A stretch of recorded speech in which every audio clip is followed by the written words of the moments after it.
Can filming yourself getting ready for practice and your games really help you build your brand online? In this week's episode, we talk with Faulkner University pitcher Austin Lippolis about how he creates his Get Ready With Me videos, how he's building a brand around a toothpick, and what it's like to be a pitcher in college. This video is great for you if you're trying to create content online. Let's jump into this episode with Austin Lippolis.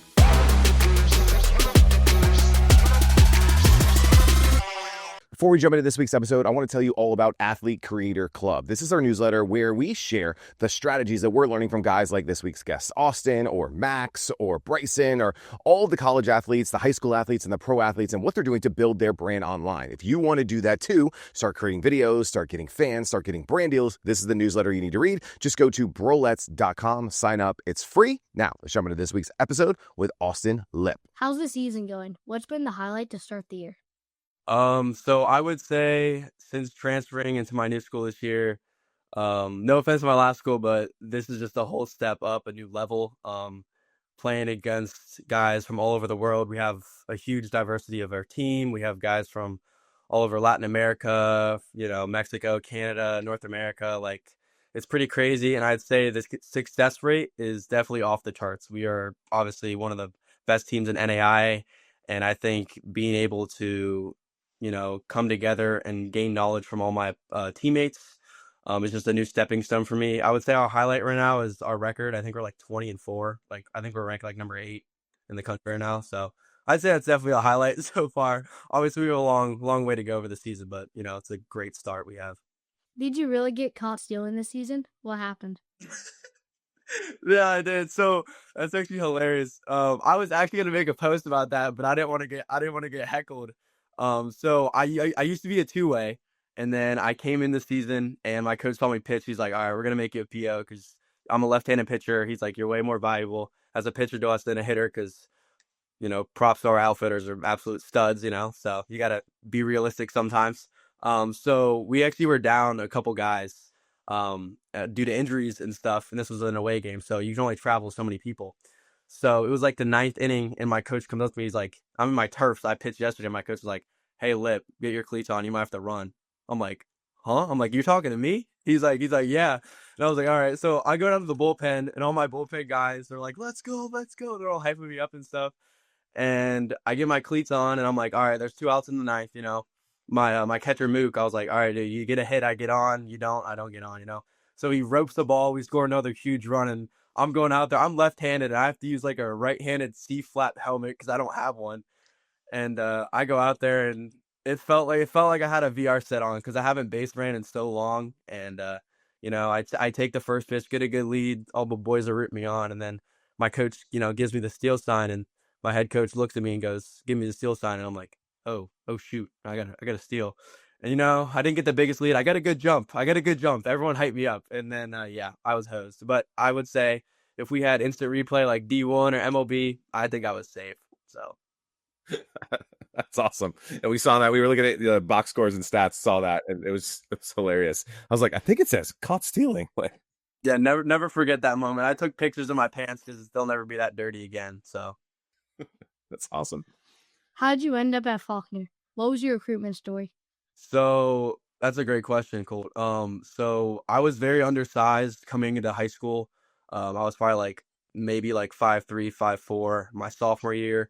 I played baseball my whole career, so love of the sport. But, I started to get in that process where junior, senior year is the big time to get recruited. And I made the varsity team as a junior, and then COVID hit. And I was like, oh, crap, that put a whole damper in things. It was, you talk to any other guys. I know you talked to other previous baseball players. That was a worst time to be in baseball recruitment-wise.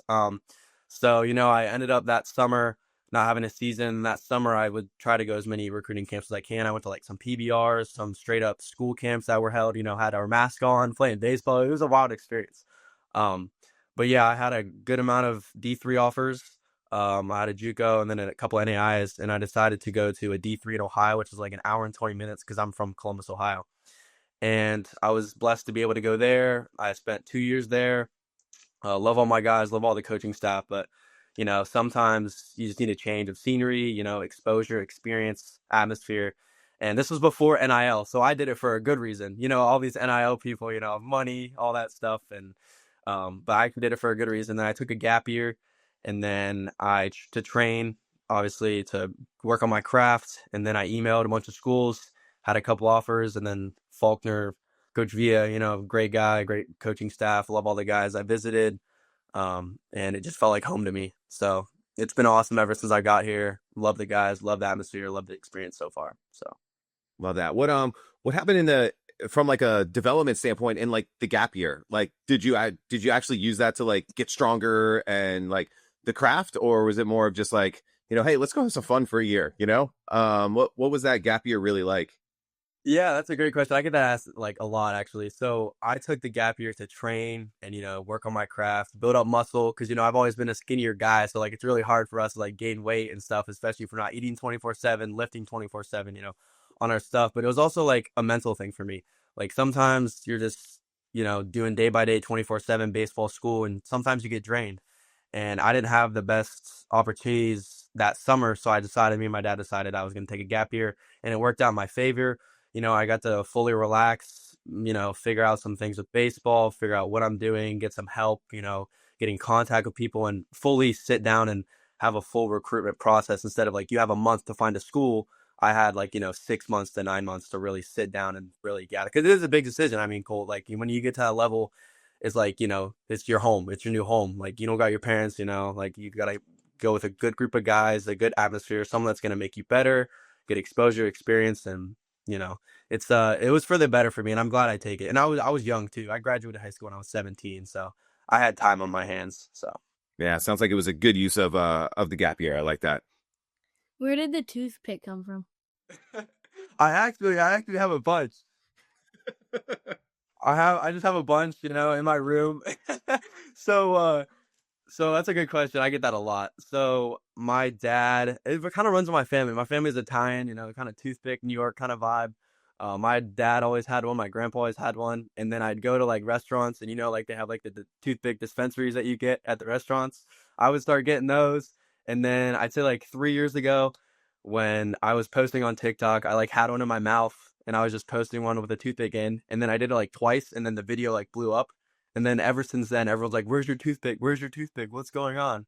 And I kind of just used that I took advantage of that situation and made it my niche. I had baseball too as a side, but also I have a toothpick as well. And like, I don't know about you guys, but like, I really don't know anyone else who has a toothpick on social media that like is their persona, you know? So anywhere I go out, like that's how I get recognized sometimes. Like I'll go out and, me without a toothpick maybe, but like me with a toothpick, everyone's like, "Oh my God, it's Austin Lip." So I took that as my advantage, but I mean, it's kind of like a addiction at this point. Like it's part of who I am.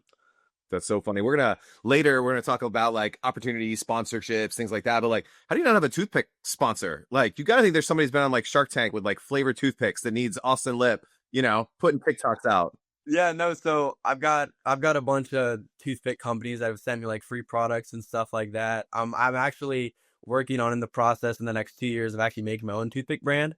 So that's something down the line that, everyone's told me to do. It's obviously I have the social media following, and nowadays, I mean, if you have a following and you promote your brand well enough, I mean, like you guys got the shades, I got your shades, I love these things. You guys are doing the right kind of thing too. So yeah, I would say, it's just toothpick brand.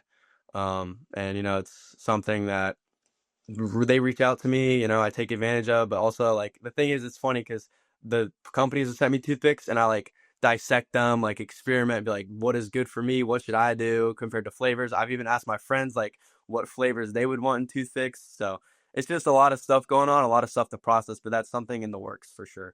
Obviously, that's like part of what we're teaching here to young athletes. It's like, A, start creating content, and then B, like going into entrepreneurship is an easy like next step. So I think it's brilliant you're thinking that, and like my head's going in like a million different directions. Like you can have like, sign like players, and they have like their own flavors, and like do like it's so cool like what you could do like with that. And anyway, I think it's so smart. Absolutely.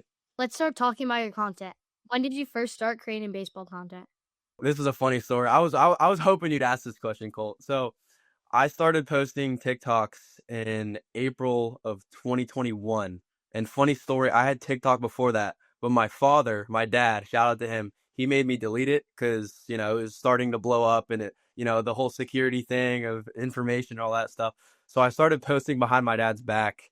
which you shouldn't do, Colt. Don't do that. Respect your father. Anyways, I started posting in April of 2021 as a joke. Like I was just posting funny videos. And the first video to go viral was actually me in like my baseball hat. And it was about, you guys know the Hawaiian rolls you eat at like Thanksgiving dinner, like the good ones that you get at like Costco or something? Yeah. Yeah.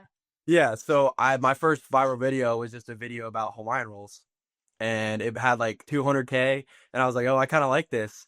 And then I started posting like baseball content, and then ever since so on, from that moment on, I've just continuously, posted baseball, anything related to baseball. And then I kind of, sometimes do like lifestyle or like fashion stuff. And then recently I started to mainly moldly focus on baseball itself. So it was a long journey. It's been a long journey. I've learned a lot. I mean, it's consistency. You got to love it. And then just, you gotta really soak in what you're learning, and like you gotta learn from your mistakes, learn from your videos, analytics, and it's just a lot. It's a lot. It is a lot. One format it seems like you're doing a ton of right now is the get ready with me stuff, right? Like get ready with me for practice or an away game or whatever it is.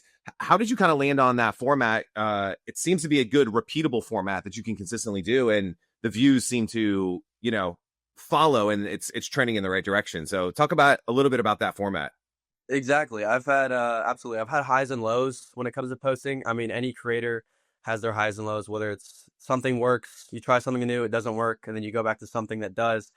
And it's all about learning from your videos. It's not, they say losing is learning, and that, goes through anything. And I focused on certain videos, and I've seen what does good and what does bad. I've tried to push certain videos, and when it comes to Get Ready With Me, I think started to get popular in like 23. In summer of 23, I was in West Palm Beach playing in a summer collegiate league, and I started my first video there, and someone was like, try it out. And I was like, all right. And I just started to do that. And then recently here at school, I started to do that, and I finally figured what worked for me and what doesn't. And then, obviously with the success and your quality of videos and my views that have done pretty well recently, I've fully stuck with that. And, that's kind of my niche now is, Toothpick, get ready with me. And funny story, I actually, when we go travel a lot, we play teams, they'll heckle me. They'll be like, get ready with me and stuff. Like they know that's my thing. So, I mean, it's a win and a loss, but I mean, when you have people that know who you are for that specific reason, then it's got to be a good thing, right? Talk us through your process from filming to editing to posting your videos. Yeah, absolutely. So, I know a couple creators do like the same thing. I don't use anything besides TikTok. I set up my phone. I have my little ring light. I bring my ring light everywhere. Everyone gives me crap for it, but it helps with the lighting and stuff like that. But I set up my ring light. I put TikTok. I pretty much do the 10-minute setting version, and then I just click play. I go through each piece of clothing I do. I maybe talk for a little bit, try to keep it entertaining, and then I save the drafts, and then I'll go in later and I'll fully crop and edit it. And then I'll put like a popular sound on there and like dim it in the background, so it's not just me talking. It still has like something that can keep people entertaining. And then obviously like Get Ready With Me for home games and traveling are different. I'll take those clips on video, I'll put them all in one, I'll edit them, and then I'll voice over those too as well. So those are the kind of like things, like obviously the Get Ready With Me take a little bit faster because the travel videos take a long time and people don't understand like social media content takes a lot longer than you think, especially like editing and making things like crisp and clear and very precise when it comes to editing and clipping. But I mean, I love it, and I've got it down to a T and a science by now. But I mean, obviously there's always things to learn and always things to digress. So That's awesome.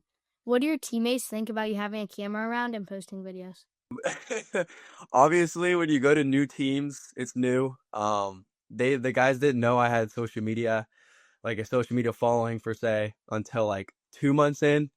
And then it got sent into the group chat, and that's a big ordeal, blah blah blah. I let them get it all. I let them get it all out and make fun of me and stuff. But they hype me up. Like it's to a certain point where like it's like they'll get used to it, and then they'll support you. Like obviously, and then they're like, let me get in a video. Like I want to cameo. Like I have some guys like cameo and say like hi during my Get Ready With Me, just to like include the guys. And then when it comes to people talking crap or saying stuff, they got my back, because obviously we're a family and we're a team. But it definitely is a different atmosphere. It's definitely something a lot of people aren't used to, and we're a rare breed out there when it comes to videoing. But the guys just got to get comfortable, and they love it eventually. This got to get used to it. Yeah, that's so cool. Kind of following on that is anything from coaches at all. The good thing, it doesn't seem like you're doing much of practices. You're trying to keep it away from being a distraction. And then have you seen any other players, whether teammates or even just as you're traveling, seeing other teams that are asking you questions about like, hey, how do I do this? How do I like, are you getting any of that yet? Or is it still a little not quite there? Actually, a lot of my coaches are always surprised, but they support me because they really can't do anything about it. They're just like, they always like say, like, I remember I was catching BP the other day and my coach was talking to a random, like, I think it was another coach from another team. He's like, yeah, we got a guy that's famous on TikTok posting videos and stuff. I mean, they support me. They always ask me. I mean, it was funny because when TikTok was, we got banned for like 18 hours or whatever, all my coaches were like, oh my God, you're going to lose your job. Are you going insane? Are you okay? I'm like, I'm all right. I'm all right.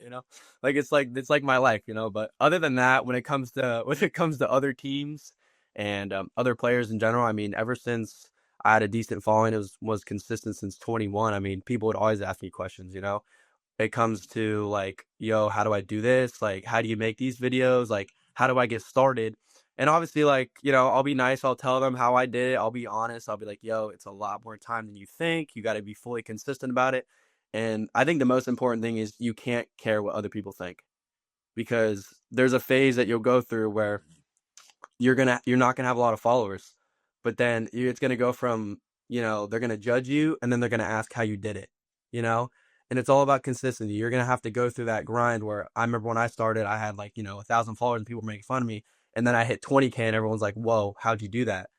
You just gotta keep doing it for yourself and doing it because you love it, and also doing it because obviously you want to spread your word and share with people around the world what you're doing. And also, like, I love answering questions from younger kids too. Like, ever since I've been doing my Get Ready With Me from Faulkner and previous years, they always text me like, hey, like, how do I do this? Like, what should I do here? And I love answering questions, and they ask me about my school, and it's just a full circle moment. And I love the baseball community. I love all athletes. I mean, I appreciate, I was there at one point too. Like, I want to be someone who's looked up to for a good reason, and spread the word and help as many people as I can. So It's a great response, especially knowing that, and we go with this too, is like you're small until you're big, right? Like you're a nobody, or they're laughing at you, or they think it's silly, and then all of a sudden everybody wants to know what just happened. And it's really cool when that moment happens and the consistency pays off. And I love the giving it back too. So as we were preparing to put the questions together, we did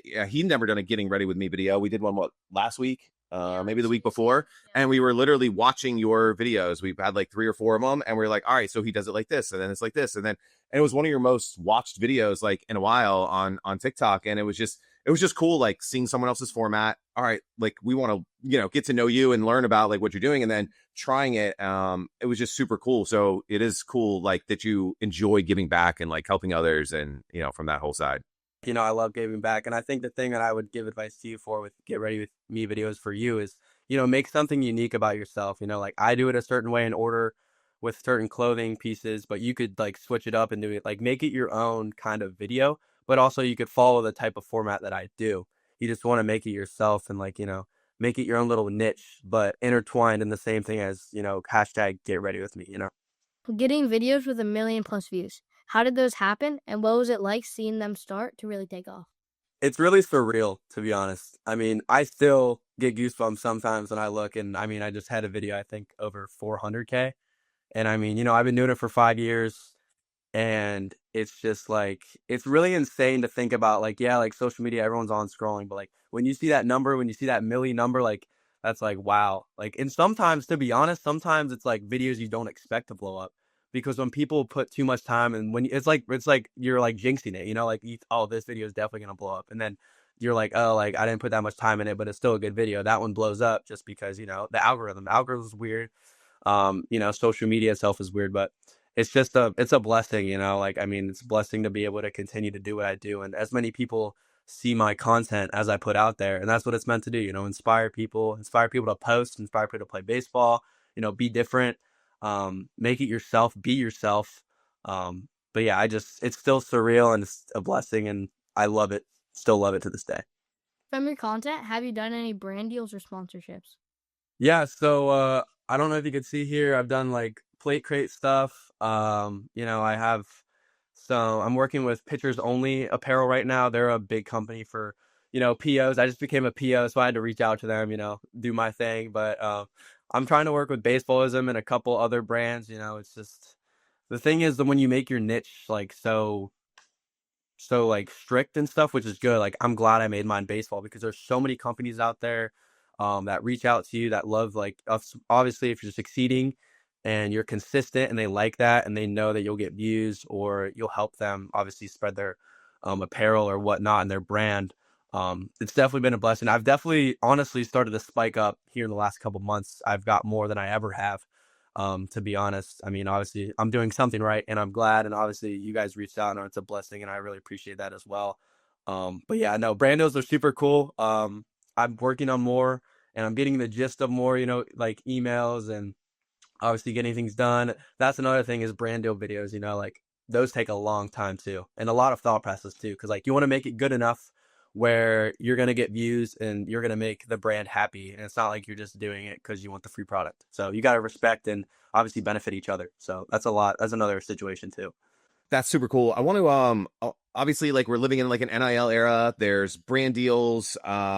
Even like as you start to grow and you talk about the fashion stuff, lifestyle stuff, there's agencies and management companies. Like, are you doing any of that at all right now, or is it all inbound, outbound? Like with like a Plate Crate, like is that an inbound or is that you hitting up the DMs? Like, what does that actually look like for people that are starting to grow their following and maybe want to jump into this?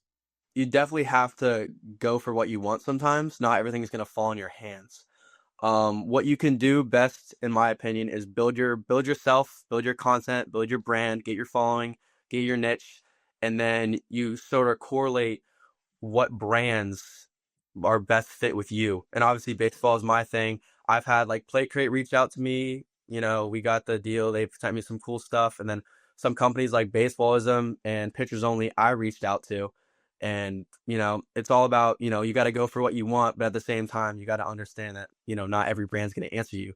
It's just like, it's like a job. It's just like baseball. Like not every college is going to email you back, but you're going to get a couple and it's going to benefit you in the long run. So it's all about putting yourself out there, going after what you want and really trying your best to, succeed. Great advice. What advice do you have to other college baseball players that want to start creating content? I would say start now. No, don't start tomorrow. Start today. Start now. I would say research, scroll through your portfolio page, look at people like, myself. I know you got to have Max, Bryson on there. Look at some stuff that, they do, see what can benefit you, see what you can do, see what you could do differently, what you could think you could do better. But definitely don't be posting. Like I was at a point where I was posting many different things. I was doing like traveling vlogs, baseball vlogs, like fashion stuff, and it was just too much stuff. You got to really focus on one niche for obviously being a college athlete. You want to focus on one thing and just stick to it and be consistent with it. Consistency is key because once you start posting consistently with whatever niche you have, it's going to hit the algorithm and the following of what you want. And I mean, the last 4 months, I've gotten all baseball players that have followed me. So, you're going to get the right audience and you're going to get the right spread of people that want to see your content, and then they're going to expect more from you. And it's going to go from there. But, it's an uphill battle for sure. And you just got to get through don't look at the views at first, just do it because you love it. And then things will progress and it'll work out in the long run. If you had an unlimited budget and resources to create content, what would you do to level up and build your brand? That's a great question, honestly.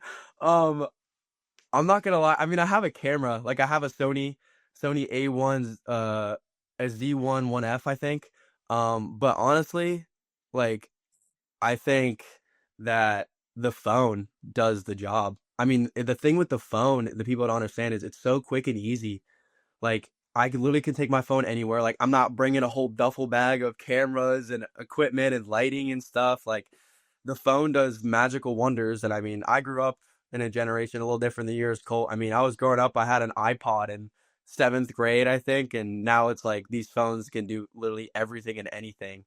So I would say the phone is definitely a great start, but maybe I would get like a, better quality camera. I'm actually thinking of getting, hopefully no one steals my idea here, but I was thinking of getting the Meta glasses, where you can record.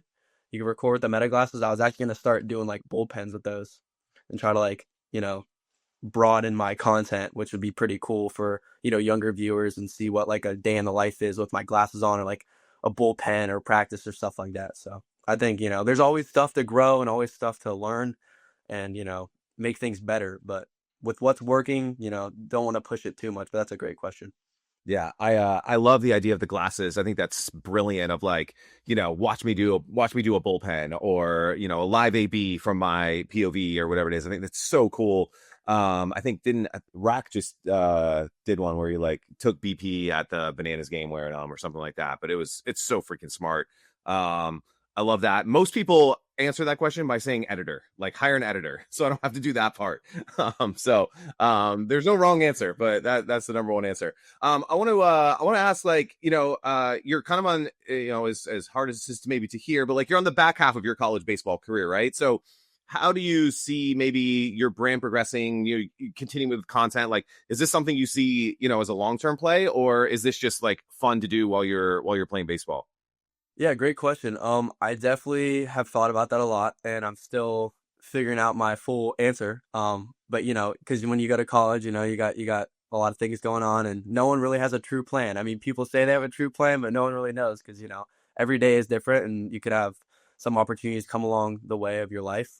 But yeah, I definitely do want to stick with baseball. That's my thing. That's my niche. That's part of my life. I know that Coach Rack and the Savannah Bananas are an awesome opportunity, so that could definitely be something in my future that I would love to do. I know Max is doing that new Cosmic thing. That'd be sick. Anything with baseball, content creation, even going to games, like doing a get ready with me, or like doing like a day in the life of going to see some like spring training games, just anything to revolve my life around baseball and keep, my following intrigued with however long I can do it. And also my brand of toothpicks, including that as well. So it's a very broad answer, but there's a lot of different avenues that I could take that I know I have opportunities for. So it's really just what really comes in my way and what I can go for in the next couple of years. Yeah, it's actually a good answer because the path hasn't been like laid out for you, right? Like this is all still new. This is all still, and there's more and more opportunities, right? Like the Bananas weren't an opportunity 2-3 years ago. Cosmic Baseball wasn't an opportunity. Building something like what Disarm and them are doing, like that wasn't a thing. Especially like when I was a kid. Like I'm like a dinosaur. But like these opportunities, like we're creating them as we go, and I think that's the beautiful part. Is like you don't have to do it the way anybody else did it, and obviously having a brand and a business, like I still love this toothpick idea. Like I think that's amazing. Is you could build a business on the back of it that allows you to build and create cool content, which is, doesn't sound like a bad thing to be doing, at least, during your 20s and in your 30s. So let's end this. Cole put together some cool rapid fire questions. So whatever comes to your mind, just shout it out. I'll let him take it away. What baseball players did you look up to when you were younger? Ooh, that's a great question. So when I was younger, I mean, I'm a Mets fan, so I don't know. What team do you guys like? We're Rays. Just because we're in Florida. It's almost like depressing to say that out loud, but that's funny. But I would say Jacob deGrom as a pitcher, David Wright, even young Bryce Harper. I remember I went to a Mets game and I was pretty young, and he threw me a ball in right field, and that's just something you never forget. And you look up to those guys, and obviously, you see what the progressions they've done. And my favorite thing about baseball is, how everyone has a different journey. And, you got Bryce Harper, 16, coming out of high school, hitting 500-foot bombs. Then you got people that go from D3 and get drafted, or, 10 years in the minors. But yeah, baseball and figures and, those type of guys really I look up to. So. What's your favorite park or stadium that you've played in? I actually was hoping you'd ask this question. So I live in Columbus, Ohio, and we have a AAA stadium called Huntington Park. It's I'm pretty sure it's the affiliate to the Indians or the Guardians. Sorry, I'm used to saying the Indians, but the Guardians. But yeah. So I was fortunate enough to at my old school Muskingum, my D3 school. We played a doubleheader there 2 years in a row against Capital University because Capitol Field was being built at the time, and they were lucky enough to have a doubleheader there. And I mean, if you guys look that up, it's called Huntington Park. It's absolutely beautiful. I was growing up going to games there, and it was a surreal moment because my family was able to see me. I was still a 2A at the time, so I was hitting playing center field, and then I closed out the game and won the game. So that was definitely a full circle memorable moment, especially as a 2A, and now I'm a PO. So it's a little different, but it was definitely awesome. If you could have a walk-up song as a pitcher, what would it be? Something that resonates with me my whole life. I don't. Colt, do you know who Motley Crue is? You I feel don't. like I've heard of the Yeah. game, but So my dad's a big rock guy. I mean, he grew up obviously in the 80s. He cultured me very well. So my walkout song is Kickstart My Heart by Motley Crue. You know, get everything going, got to get hyped up. It gets me going. It's a great song. But yeah, that's just something that resonates with me and my dad, especially because I've had that song for almost as long as I can remember baseball wise. So it's just stuck with me, and it's the connection between me and my dad. So it really just hits home. tell us the story of your favorite video. I honestly, I would say there's a lot of good videos that I have and a lot of fun videos, but I would say, as cliche as it sounds, I would say some of my favorite videos are my dancing videos back when I did those in 2023 with some of my boys. Not just because, it was fun to teach some of the guys that, don't do TikTok how to do a dance and, have fun with it. But also, I got to showcase my dancing skills and show people I can actually dance too. But other than that, I would say probably my first get ready with me, because as it's a full circle moment, because I mean that was 2 years ago, and now that's like pretty much my bread and butter content, because I didn't know that would transpire to how popular they are today and what they do for me as a content. So What's your favorite pregame meal? so I'm kind of a healthy guy. I don't do anything crazy, and I don't want to be too full, because when you're full you get cramps or you can't perform and run fast and do your best. So I would say a solid peanut butter and jelly, does the job for me, and it makes me feel good. That and maybe like a banana, for cramps, or like a pickle or something healthy. But it's just like a kind of a superstitious thing for me to feel good. So Who are some of your favorite baseball content creators right now? I mean, I gotta say Austin Schultz is hilarious. That stuff he creates is just, he's way too good at it. Like, it's like he should be an actor. Like, I watch some of his stuff and it's like, oh my god, and it's so funny because like like us baseball guys that are older. I mean, I don't know if your dad is like some of the dad videos he makes, but like they're so relatable and it's so funny. It makes them so realistic. And then obviously Max, obviously fellow D3 guy. I was watching his content. That home run, it was funny. That home run he hit where that guy said TikTok boy. My one of my former teammates was on the other side of the dugout, and he's in the video. So it's kind of a surreal moment. He's a good content creator. And then obviously the other Bryson guy you have. And I mean, there's so many more I can name. I mean, obviously I love the baseball community, and obviously we got to respect our fellow baseball content creators. So I love it. Well, you're definitely one of them, and you're definitely doing some cool stuff. We'll make sure we link up the TikTok, the Instagram. Anything else fun? I mean, I wish I could plug the Toothpick company, at some point. But what else? Anything else we want to point people to as we wrap up today? I mean, I post on all social medias, Instagram, TikTok, Snapchat, YouTube. That's the thing that I would say. I would also, quick tip for everybody, content creation, I would say post all your TikToks on Instagram Reels, Snapchat Spotlight, and YouTube Shorts. That's something I realized when Instagram Reels came out, and I took a leap of faith. And that's honestly how I got my 50K, was all because I started posting early on Reels and posting consistently. Like, you post one day on TikTok and you take that video and post it on Reels, Spotlight, and YouTube. So just in case the TikTok ban hit, I was ready to go and I was prepping myself. But yeah, everything should be Austin Lip on all those apps. So I really appreciate it. Awesome, man. Well, we'll link all that up. I hope you have a good rest of your spring break. I know spring break's different as a college baseball player because you're, playing baseball and running around and practicing and all this stuff. But wish you nothing but the best this season. And yeah, man, hopefully we get to catch up and do a part 2 sometime. Yes, sir. Thank you guys so much. Have a good one. Thanks, Austin.